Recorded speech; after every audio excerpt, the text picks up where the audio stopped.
Hello बच्चों, let's see the question. The question is which of the following factors affect human health? यहाँ पे बोल रहा है इनमें से कौन सा फैक्टर जो है वो यहाँ पे ह्यूमन हेल्थ को अफेक्ट करता है।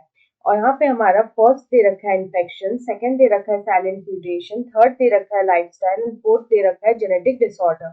Option A is 1, 2 and 4, option B is 1 and 2, option C is 1, 3 and 4 and option D is 1, 2, 3 and 4। तो यहाँ पे अगर हम लोग सबसे पहले बात करें तो हमारा जो फर्स्ट दे रखा है वो दे रखा है infection.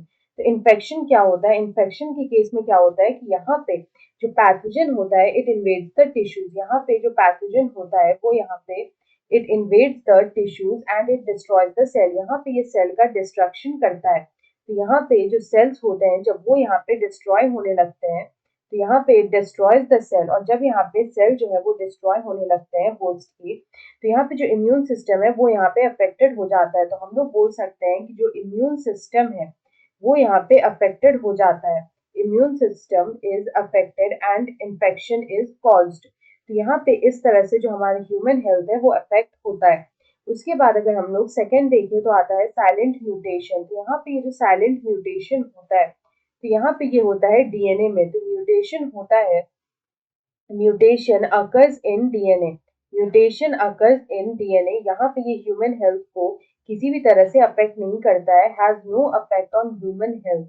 It has no effect on human health. यहाँ पे जो डीएनए में ऑल्टरेशन होता है वो उसको हम लोग बोलते हैं mutation and it has no effect on health of the human. उसके बाद यहाँ पे अगर हम लोग थर्ड देखें तो हमारा थर्ड लिखा है लाइफस्टाइल। तो यहाँ पे लाइफस्टाइल जो है वो किस तरह से ह्यूमन हेल्थ को अफेक्ट करता है। तो यहाँ पे अगर हम लोग लाइफस्टाइल चॉइसेस की बात करें तो वो यहाँ पे कार्डियोवैस्कुलर सिस्टम को अफेक्ट करता है।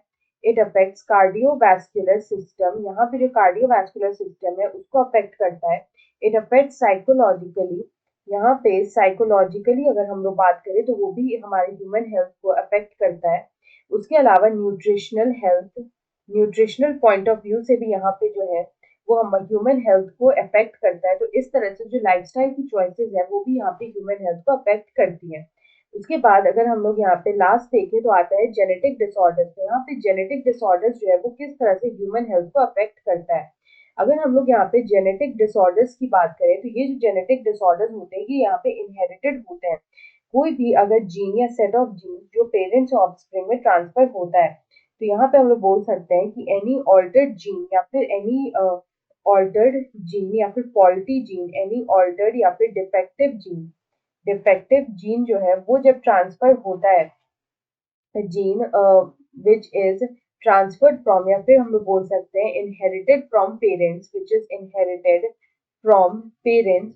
तो उस केस में यहाँ पे डिजीज जो है वो कॉज करता है। तो यहाँ पे हम लोग बोल सकते हैं कैन कॉज डिसऑर्डर्स या फिर genetic disease. It can cause disorders और जेनेटिक डिजीजेस।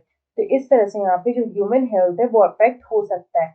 तो यहाँ पे अगर हम इस क्वेश्चन का करेक्ट आंसर देखें तो जो ह्यूमन हेल्थ को अफेक्ट करता है वो है infection which is 1, lifestyle which is third and fourth is genetic disorders। तो यहाँ पे 1, 3 and 4 जो है वो यहाँ पे ह्यूमन हेल्थ को अफेक्ट करता है। सो ऑप्शन सी में हमें दे रखा है 1, 3 and 4।